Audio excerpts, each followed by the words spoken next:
은혜로운 찬양 감사드립니다. 할렐루야. 자, 우리 앞뒤좌우로 인사하겠습니다. 예수님의 사랑으로 사랑합니다. 예수님의 사랑으로 사랑합니다.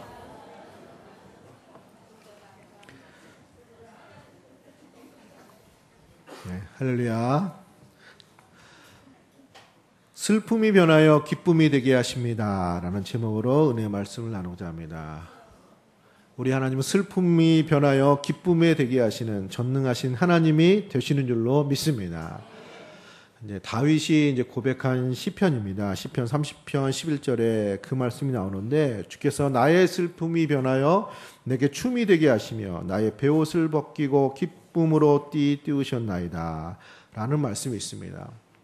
다윗이 이제 왕으로서 유명하고 어떻게 보면 성경에서 성공적인 사람 중에 한 사람으로 기록되어 있고 우리가 알고 있지만 그의 삶이 그렇게 평탄하지만은 않았습니다. 인생의 대부분은 도망자 생활, 전쟁터에서 보낸 사람입니다. 그래서 그가 이제 그의 모든 삶을 이제 고백을 하면서 하나님께서 내 인생의 모든 연약함과 어려움이 있었지만 그 슬픔이 변하여 기쁨이 되게 하셨습니다. 이런 고백을 한 그 시편의 고백처럼 우리의 삶 속에서도 이런 역사가 나타나기를 소원합니다. 오늘 초대교회의 그 상황이 오늘 다윗의 고백과 비슷한 고백이 나올 수 있는 그런 본문이라고 볼 수 있습니다. 자, 초대교회 구제를 위해서, 봉사를 위해서 7 집사가 세워졌습니다. 교회는 날로도 부흥을 했습니다. 여기까지 참 좋았습니다. 그런데 복음을 전하는 과정에서 문제가 생겼습니다. 사도행전 7장에 스데반 집사가 복음을 전합니다. 좀 강성인 사람들, 보수적인 분들한테 복음을 전한 것 같습니다. 예수의 은혜로 이제는 더 이상 구약의 율법과 성전이 이제 그 의미를 다했다, 이런 식으로 전하면서 오직 예수의 은혜를, 복음적인 메시지를 전했습니다. 이것이 유대인들을 매우 화나게 했습니다. 결국 신성 모독죄로 예수님을 붙잡았던 그 유대인들이 결국은 스데반 집사를 돌로 쳐서 죽게 만들었습니다. 결국 스데반 집사가 이제 초대교회 최초의 이제 순교자가 되었습니다. 자, 문제는 여기서 끝나지 않았습니다. 이제 그런 박해와 핍박은 스데반 집사를 넘어서서 예루살렘 교회에 임하게 됐습니다. 그래서 1절에 그날에 예루살렘에 있는 교회에 큰 박해가 있어. 이제 초대교회에 본격적으로 이제 핍박의 바람이 불기 시작했습니다. 이제 초대교회 성도들은 안 그래도 이제 슬픔이 있었습니다. 이제 스데반 집사가 죽었기 때문에 장사를 지냈습니다. 2절에 보면 경건의 사람들이 스데반을 장사하고 위하여 크게 울더라. 이제 장사를 지내고 장례식인데 거기다가 더 한술 더 떠서 이제 남아있는 주동자를 색출하는 이제 박해가 시작이 된 것입니다. 그리고 여기에 앞장섰던 사람이 사울입니다. 3절에 보면 사울이 교회를 전멸할세. 나중에 후에 사도행전에 유명한 이방인의 사도가 되고 선교를 감당했던 바울이 이때까지만 해도 예수님의 제자를 잡아다가 감옥에 넣는 그런 일을 하는 사람이었습니다. 그리고 굉장히 이 일에 유능한 사람이었습니다. 이 사울이. 결국 이 핍박으로 인해서 더 이상 성도들이 이제 배견하지를 못하게 된 것입니다. 그래서 이들이 흩어지게 됩니다. 4절에 보면은 그 흩어진 사람들이 두루다니며 예루살렘을 이제 떠나게 되는 거죠. 사마리아로, 저쪽 갈릴리로, 이제 변방으로 이제 원치 않게 어떻게 보면 이제 피난을 하게 된 것입니다. 그런데 흩어지면서 멀리 떠나면서 이들이 어떤 예수님에 대한 신앙, 복음에 대한 말씀을 놓지 않고 그 신앙을 지켰습니다. 그리고 복음을 전했습니다. 4절에 보면 복음의 말씀을 전할세. 자, 복음이 전하자 복음만 전해진 것이 아니고 큰 하나님의 역사도 나타났습니다. 6절에 보면 무리가 빌립의 말도 듣고 행하는 표적도 보고 한 마음으로 그가 하는 말을 따르더라. 빌립 집사가 초대교회에 서졌던 7 집사 중에 한 사람인 빌립 집사가 복음을 전하자 사도들에게 나타났던 그런 기적의 역사가 나타나기 시작했습니다. 표적도 보고 한 마음으로 그가 하는 말을 따르더라. 7절에 보면 더러운 귀신이 나가고 많은 중풍병자와 못 걷는 사람이 나오며, 예수님에게 나타났던 기적의 역사가 사도들에게 나타났었는데 이제는 핍박을 받고 흩어진 성도들이, 또 빌립 집사가 복음을 전하자 이제 예수님에게 나타났던, 사도들에게 나타났던 하나님의 능력의 역사가, 기적의 역사가 나타났습니다. 그래서 스데반 집사도 순교하고 초대교회 성도들도 흩어지고 굉장히 슬픔이 있었는데, 어려움이 있었는데, 이런 기적과 치유와 하나님의 역사로 8절에 보면 그 성에 큰 기쁨이 있게 되었습니다. 처음에 1절은 박해로 시작했지만, 핍박으로 시작했지만, 스데반 집사의 순교로 장례식으로 시작을 했지만, 병이 고쳐지고 귀신이 떠나고 하나님의 역사가 나타나므로 흩어진 그곳에서 하나님이 함께 하심의 이런 놀라운 역사를 나타내 주심으로 말미암아 성도들은 박해와 슬픔으로 시작했지만 슬픔이 변하여 기쁨으로 만드시는 하나님의 역사를 경험함으로 하나님께 영광을 돌리게 된 줄로 믿습니다.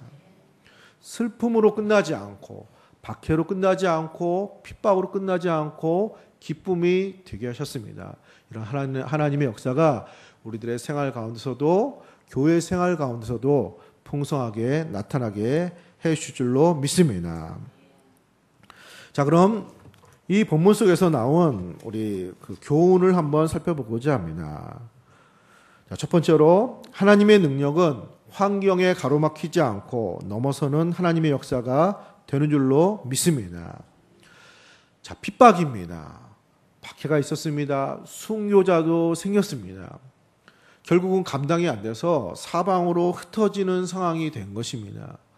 그러나 그럼에도 불구하고 오히려 하나님의 역사는 더 크게 나타나고, 오히려 이것 때문에 복음이 당시에는 예루살렘에만 있었습니다. 예수님이 분명히 말씀하셨거든요.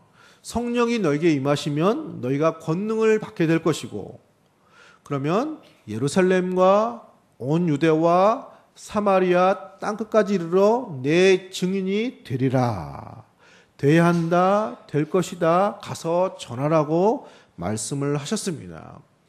자, 그런데 왜 그런지는 분명하지 않지만 아직 예루살렘에서 할 일이 많다고 생각이 들었는지 사도들과 오순절 성령을 경험한 초대교회 성도들은 예루살렘을 떠나지 않았습니다.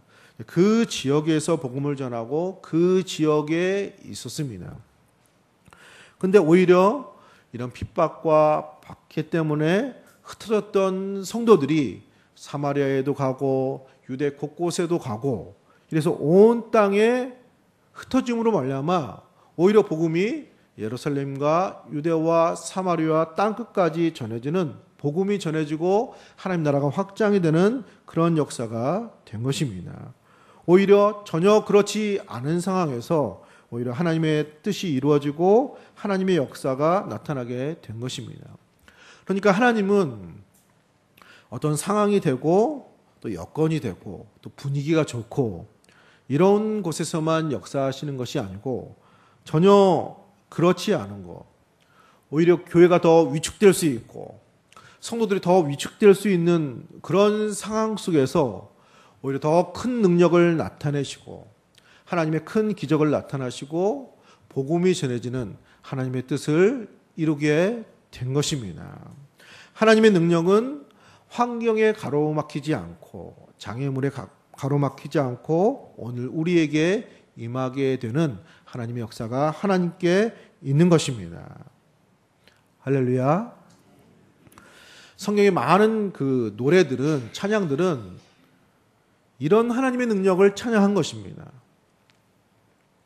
그러니까 그렇게 될 수 있는 환경에서, 그럴 가능성이 많은 곳에서 하나님의 역사가 나타나서 찬양한 것이 아닙니다. 물론 그런 찬양도 많이 있죠.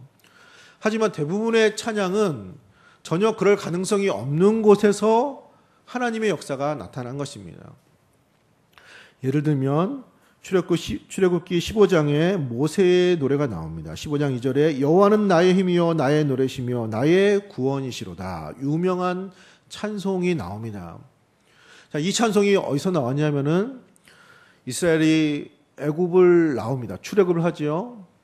근데 이제 홍해 바다에 가로막히고 뒤에서는 애굽 군대가 이렇게 뒤쫓아옵니다. 당시 애굽은 최강의 군대입니다. 애굽하고 싸워서는 상대가 안 되는 겁니다. 그냥 죽는 겁니다. 자, 어찌할 바를 모를 수 있는 상황에서 어떤 일이 일어났죠? 하나님께서 홍해 바다를 가르게 하셨습니다. 그리고 이스라엘 백성들을 건너게 하시고 바로의 군대가 뒤쫓아오자 홍해 바다를 다시 합치게 하셔서 바로의 군대가 홍해 바다에 수장되게 하시고 이스라엘 백성들이 결국은 승리하게 하셨습니다. 그래서 모세가 찬양을 하고 노래를 부른 겁니다. 이런 하나님의 찬양은, 하나님께 드리는 찬양은 그렇게 될 수 없는 상황, 장애물과 환경에 가로막혀서 어찌할 수 없는 그런 상황 속에서 오히려 하나님의 능력과 하나님의 역사는 더 크게 나타나게 된 것입니다. 우리가 믿는 하나님은 이런 분이십니다. 자, 우리가 받은 구원도 그런 성격입니다. 우리가 구원받을 가능성이 사실은 없는 것입니다. 성경으로 보면은 모든 사람이 죄를 범하였음에 하나님의 영광에 이르지 못하였다고 그랬습니다. 자, 그런데 예수님이 우리의 모든 죄값을 대신하여 십자가에 죽으셨습니다. 십자가에 죽으셨을 때만 해도 희망이 사라진 것 같았습니다. 그런데 십자가 죽으시고 3일 만에 부활하셨습니다. 우리의 죄값을 해결하신 것입니다. 우리를 구원하신 것입니다. 우리를 하나님의 자녀가 되게 하신 줄로 믿습니다. 우리의 힘으로, 능으로는 안 되는 일입니다. 그분이 하나님의 아들이신 그분이 사람으로 오셔서 우리의 모든 죄값을 대신하여 십자가에서 죽으시고 부활하시어 사람의 힘으로 할 수 없는 그 일, 우리에게는 전혀 가능성이 없는 하나님의 자녀가 되고 하나님의 축복이 되는 하나님의 능력의 역사를 베풀어 주신 것입니다. 하나님의 일입니다. 십자가의 일이. 그냥 어떤 사람이 의를 위해서 죽는 죽음으로는 효과가 나타나지 않습니다. 하나님이시기 때문에, 하나님의 아들이시기 때문에 예수님의 십자가의 죽음이 효과가 있는 거죠. 예수님 모릅니다. 예수님 본 적도 없죠. 시간적으로는 2000년 전에 계셨던 분이죠. 우리가 뭐 원한 것도 아니죠. 하지만 그분이 이루신 구원의 역사가 시간과 장소와 모든 것을 넘어서서 믿는 우리에게 구원의 효과를 나타나게 되는 것입니다. 하나님의 전능하신 능력입니다. 하나님이라는 것은, 신이라는 건 넘어서는 거죠. 초월하는 거죠. 장소를 넘어서고 시간을 넘어서고 능력에 있어서 제한이 없는 겁니다. 그래서 하나님이고 신이 되시고 그렇게 우리가 부르는 거 아닙니까? 그런 하나님의 능력이, 그런 신적인 능력이 십자가에서 나타난 것입니다. 말씀으로 세상을 창조하신 그 하나님이 어떤 의미에서는 더 큰 일을, 그분이 사람으로 오셔서 우리의 모든 죄값을 지시고 십자가에 죽으시고 부활하심으로 말미암아 우리의 힘으로는 할 수 없고 가능성이 없는 구원의 역사를 하나님께서 우리에게 주시게 된 줄로 믿습니다. 이렇게 성경에 나오는 하나님의 역사는 제한이 없는 역사, 어떤 장애물과 걸림돌과 환경을 넘어서서 역사하시는 하나님의 역사가 있는 것입니다. 오늘 초대교회에도 그렇게 나타난 것입니다. 그러니까 예루살렘 교회에 폭탄이 떨어진 겁니다. 미사일이 떨어진 거예요. 핍박이라는. 그러면 하던 일도 더 위축이 돼야 됩니다. 오히려 복음을 전하는 것도 좀 철수하고 열심을 내던 열심도 작아지고 모든 게 위축되는 것이 맞는 것입니다. 그런데 오히려 더 커진 거예요. 예루살렘에만 있었던 구원의 역사가 이제는 사마리아, 온 유대, 그리고 이스라엘을 넘어서서 땅끝까지 전해지는, 복음이 더 전해지는 효과가 나타나게 된 것입니다. 그것은 하나님의 역사는, 하나님의 능력은 어떤 환경과 장애물을 갇히지 않는, 넘어설 수 있는 능력이 우리 하나님께 있기 때문인 줄로 믿습니다. 그렇기 때문에 우리는 기도할 수 있습니다. 환경이나 어떤 여건이나 이런 것에 갇히지 않고 그 이상을 하실 수 있는 그 능력이 하나님께 있기 때문에 우리는 기도할 수 있고 응답받을 수 있고 그런 축복을 또 기대하고 경험하게 되는 줄로 믿습니다. 크고 작은 간에 우리가 이런 경험을 어느 정도 가지고 있습니다. 아마 이 중에는 내가 이 자리에 앉는 것도 뭐 기적이다 이렇게 말할 수 있는 분도 있을 겁니다. 여러 가지를 볼 때 내가 예수 믿는 길을 걷기에는 정말로 성격도 안 맞고 환경도 그렇고, 그런데 하나님의 은혜로, 하나님의 역사로 여기까지 인도하시고 우리를 구원의 자리로 인도하시고 우리를 하나님의 사람으로 만들게 된 것입니다. 우리의 슬픔과 우리의 모든 연약함과 장애를 넘어서서 우리에게 기쁨이 되게 하시는 하나님의 능력이 하나님께 있는 줄로 믿습니다. 이 고백이 우리의 모두의 고백이 되시기를 축복합니다. 두 번째로 신앙 고백을 통해서 하나님은 역사하십니다. 우리 한번 따라서 해볼까요? 신앙 고백을 통하여 역사하십니다. 자, 우리가 이제 그냥 성경이니까 당연히 그런 거지 이렇게 읽겠지만 한번 생각을 하면 오늘 본문은 좀 앞뒤가 안 맞아 보이는 내용입니다. 핍박을 하니까 어떤 의미에서는 살겠다고 이렇게 피난을 간 겁니다. 도망을 간 거죠. 근데 그들이 복음을 전했습니다. 만약에 복음을 전하려면은 예루살렘을 지켜야죠. 사도들처럼. 그리고 거기서 뭐 믿음을 고백을 한다든지 그래야 맞잖아요. 물론 이렇게 된 데에는 여러 가지 이유가 있습니다. 예수님이 누군가 핍박하고 환란이 오면 그냥 그렇게 하지 말고 피할 수 있으면 피하라고 하셨습니다. 비둘기같이 순결해야 되지만 뱀처럼 지혜도 있어야 되기 때문에 너에게 환란이 올 수 있는데 그러면 그때에는 이 동네에서 저 동네로 피하고 정 피할 수 없다는 믿음을 지키라고 그렇게 말씀을 하셨습니다. 제자들과 성도들은 그 예수님의 말씀을 기억을 했을 겁니다. 그러니까 그냥 여기서 어려움만 당하지 말고 피할 수 있는 사람은 이제 피하게 된 것입니다. 그런데 사도들처럼 교회를 지키면서 뭐 복음을 전하고 이런 거하고는 거리가 먼 것처럼 보일 수 있잖아요. 일단은 이렇게 흩어진 사람들이. 근데 그들이 복음이 전해지게 됐습니다. 자, 이것은 이렇게 생각할 수 있습니다. 우리가 신앙이라는 것이 지금 예루살렘 교회는 되게 큰 교회가 있습니다. 한 번의 설교로 3,000명, 5,000명 들어오는 큰 이렇게 모임이 된 것입니다. 자, 이런 상황 속에서는 분위기가 있기 때문에 그들이 가지고 있는 복음이나 신앙이나 종교가 사람들에게 어떻게 보면은 그렇게 막 진실성 있게 이렇게 어필이 되지 않을 수 있습니다. 그냥 종교 중에 하나, 그냥 취미 중에 하나 이렇게 생각을 하는 경향이 있습니다. 근데 지금은 이제 스데반 집사가 순교하고 또 핍박이 임해서 멀리 이렇게 다 흩어졌잖아요. 그러면 신앙 때문에 지금 어려움을 겪고 있는 겁니다. 집을 떠나고 가족도 떠나고. 자, 이렇게 어려운 상황 속에서도 그들은 신앙 고백, 믿음을 지켰습니다. 자기가 예수님의 제자라는 것을 부인하지는 않았습니다. 왜 여기 왔는지 또 이런 어려움을 당하는지 만나는 사람들에게 전했습니다.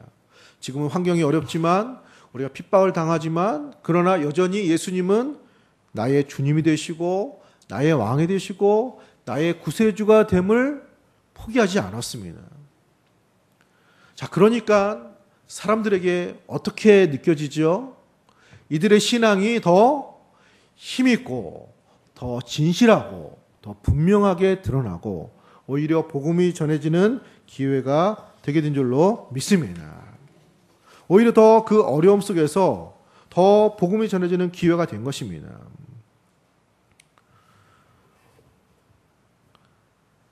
자, 이지선 자매가 있습니다. 좀 얘기를 들어봤을 겁니다. 일반 TV에서도 나왔습니다. 그냥 이분이 전에도 신앙생활을 열심히 이제 하는 분인데 이제 자동차 사고로 온몸에 화상을 입었습니다. 화상 정도가 굉장히 심합니다. 거의 이제 형체를 알아볼 수 없을 정도로 손마디는 거의 다 화상으로 이렇게 좀 절단이 된 놈이고 굉장히 본인도 이제 힘들어했습니다. 그러나 이제 하나님의 뜻을 믿고 확신하고 이제 신앙으로 회복을 했습니다. 그 자매님 얼굴을 보면 얼굴은 화상으로 이렇게 돼 있지만은 굉장히 얼굴이 밝습니다. 신앙의 확신이 있습니다. 그러면은 이분을 만나는 사람은 오히려 이분의 이런 모습 때문에 이분의 신앙이 더 크고 힘있게 느껴집니다. 할렐루야. 실제로 많은 영향력을 이렇게 발휘합니다. 그분이. 그러니까 전에도 열심히 신앙생활을 하신 분이지만은 전에 이제 좀 일반적으로 좀 유복하고 좀 괜찮은 상황에서 그냥 신앙생활 할 때보다 오히려 좀 사고도 당하고 화상도 입고 여러 가지 좀 별로 웃을 일이 없을 것 같은 그런 모양새인데 오히려 그 속에서도 여전히 하나님을 신뢰하고 예수를 믿고 신앙을 고백하니까 오히려 그 신앙이 예수를 믿지 않는 많은 사람들에게는 더 감동이 되고 더 효과적으로 전해지게 된 것입니다. 지금 초대교회 이 상황도 마찬가지입니다. 박해를 당하고 핍박을 당하지요. 그래서 굉장히 어렵게 됐죠. 하지만 그들 속에 있는 신앙은 오히려 주변 사람들에게 더 효과적으로 더 힘있게 전해지는 통로로 하나님께 사용하게 된 줄로 믿습니다. 사랑하는 성도님들, 우리의 신앙 고백은 불과 같습니다. 할렐루야. 그러니까 예루살렘 교회의 불을, 신앙의 불을 끌려고 불을 막 흐트러뜨린 거예요. 근데 불씨가 꺼지지 않고 바깥으로 다 흐트러지니까 어떻게 되는 거죠? 불이 더 커진 거예요. 우리는 생각하기를 내가 잘 되고 좀 성공하고 좀 이렇게 되면은 어떤 간증이 되고 어떤 나의 신앙 고백도 더 효과적이고 이런 마음을 들 수 있습니다. 물론 그것도 좋은 방법이기도 합니다. 그렇지만 오히려 어려움 속에서도 또 그렇지 않은 상황 속에서도 하나님을 여전히 신뢰하고 고백하고 믿음을 지키는 이 신앙 고백은 오히려 주변에 있는 많은 사람들에게 신앙적인 효과를 발휘하게 되는 것입니다. 할렐루야. 저는 청소년 시절에 제 주위에 굉장히 신실한 형제들이 있었습니다. 근데 그 친구들이 그렇게 막 생활이 좋고 여유 있고 그런 친구들이 아니었습니다. 좀 여러 가지로 어려운 친구들도 많이 있었거든요. 근데 신앙생활 열심히 하고 항상 밝고 삶을 긍정적으로 생각하고 하나님을 신뢰하고 난 그들을 통해서 많은 하나님의 이런 은혜와 역사를 경험하게 되었습니다. 오히려 그 속에서 신앙 고백은 더 효과적으로 들릴 수 있게 되는 것입니다. 아마 그 친구들은 내가 그렇게 그런 하나님의 은혜에 도전을 받았는지 잘 모를 겁니다. 마찬가지로 우리가 잘 될 때나 그렇지 않을 때나 우리의 신앙 고백을 잃어버리지 않고 신앙의 모습을 잃어버리지 않고 신앙생활을 감당할 때 우리의 신앙은 우리에게 머물리지 않고 많은 사람들에게 전해지는 놀라운 역사를 베풀게 될 줄로 믿습니다. 신앙 고백은 불과 같아서 그런 효과를 만들게 되는 것입니다. 마지막 세 번째로 하나님은 어려움 속에서도 우리의 은사를 발휘하게 하십니다. 은사를 발휘하게 하십니다. 자, 예수님이 예루살렘과 온 유대와 사마리아와 땅끝까지 이르러 내 증인이 되리라고 말씀하셨습니다. 그러면은 그 명령을 먼저 해야 될 사람들은 누구죠? 누가 먼저 해야 될까요? 제자들이죠. 사도들이 먼저 해야 될 것처럼 보입니다. 근데 사도들은 여러 가지 이유로 나가질 않고 예루살렘을 지켰습니다. 오히려 그 말씀을, 그 뜻을 이뤄가는 사람은 이 7 집사 중에 스데반 집사나 빌립 집사나 이런 핍박을 피해 흩어졌던 초대교회 성도들이 이 하나님의 뜻을 이루어가는 것이 오늘 8장의 내용입니다. 아마 빌립 집사도 마찬가지고 흩어졌던 초대교회 성도들도 마찬가지고 자신들이 이렇게 복음을 전할 수 있고 또 자신들을 통해서 이런 하나님의 큰 역사가 나타날 것을 전에는 몰랐을 겁니다. 하나님의 역사는 좀 사도들이 이렇게 막 베풀고 하나님의 일들은 사도들이 먼저 앞장서고 우리는 이렇게 좀 따라가고 실제로 예루살렘은 그런 모습이었습니다. 근데 핍박을 통해서 흩어지니까 사도들은 또 여러 가지 예루살렘 교회를 지켜야 되고 또 예루살렘에 있고 자신들만 이렇게 있게 된 겁니다. 근데 거기서 고백을 지키고 믿음을 지키고 복음을 전하자 사도들에게 나타났던 큰 능력과 또 이런 모든 은혜들과 기적들이 나타나게 된 것입니다. 우리들도 하나님 말씀을 전할 수 있구나. 우리들도 복음을 전할 수 있구나.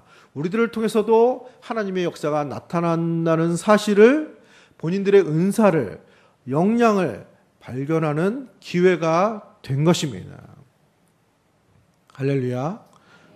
핍박을 하나님이 만드신 건 아니지만은 하나님께서 섭리 가운데 성도들 각 사람의 이런 은사와 역량과 은혜들을 발휘하게 하신 것입니다. 혹시 야구를 좋아하시는지 모르겠습니다. 야구 선수 중에 100년 전의 사람인데 모데카이 브라운이라는 사람이 있습니다. 모데카이 브라운의 세 손가락이라는 사진이 있습니다. 자, 이 사람이 이제 시카고 컵스의 이제 선수인데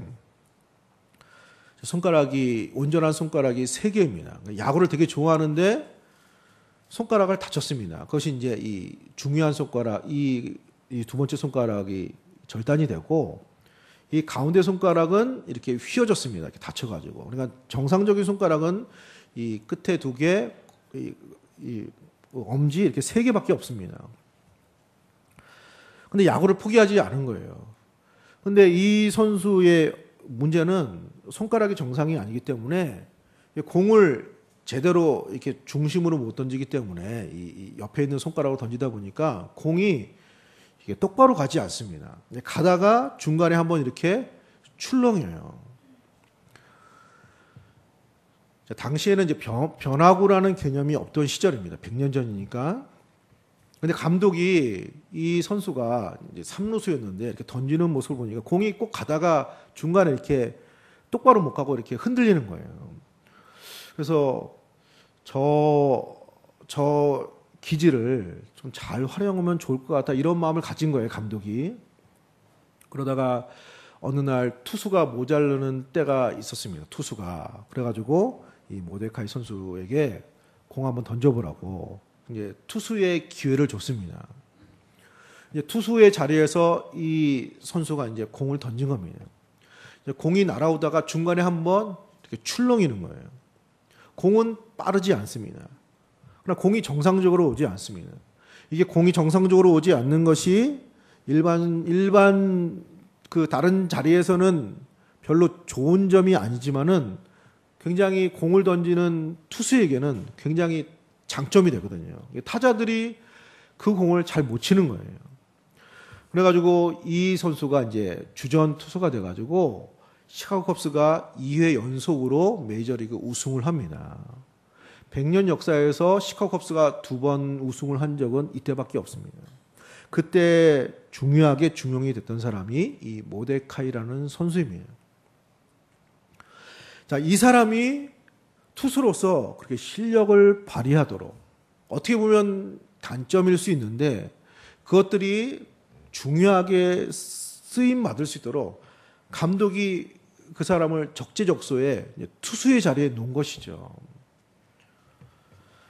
자, 하나님은 우리의 은사와 우리의 실력을 잘 아시는 분이기 때문에 최고의 감독이시기 때문에 우리가 잘 우리의 역량을, 우리의 신앙을 발휘하도록, 우리의 은사를 발휘하도록 그런 환경과 여건과 우리의 모든 삶을 인도하시는 하나님이 되시는 줄로 믿습니다.